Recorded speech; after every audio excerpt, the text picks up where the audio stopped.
இது ஓரளவு சுமாராக நல்லாயிருக்கும். சந்திரன் ஒளிச்சந்திரனாக இருக்கணும். ஏன்னா சந்திரன் உங்கள் ராசியில் தான் இருப்பார்.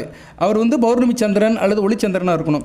ஒளிச்சந்திரனாக இருக்கணும்னா நீங்கள் எந்த மாதத்தில் பிறந்திருக்கணும் அப்படின்னு பார்த்தோம்னா, நீங்கள் வந்து நான் சொன்ன மாதத்துலேருந்து பிறந்திருக்கணும். நீங்கள் ஆனி, ஆடி, ஆவணி, புரட்டாசி, ஐப்பசி, கார்த்திகை, மார்கழி, சரியா? இந்த மாதத்துக்குள்ளே பிறந்தவங்களுக்கு சந்திரன் நல்லா இருப்பார். மீனராசியில் பிறந்தவர்களுக்கு ஆனி, ஆவணி, புரட்டாசி, ஐப்பசி, கார்த்திகை, மார்கழி, தை இந்த மாதத்தில் 7 மாதத்துக்குள்ளே பிறந்தவங்களுக்கு சந்திரன் நல்ல நிலைமையில் இருப்பார். இவங்களுக்கு வந்து இந்த சுக்கிரதசை சந்திரபுத்தி நல்லாயிருக்கும், சரியா? இந்த அமாவாசை சந்திரன் டயத்தில் பிறந்தவங்களுக்கு, இருள் சந்திரன் டயத்தில் பிறந்தவங்களுக்கு நல்லா இருக்காது.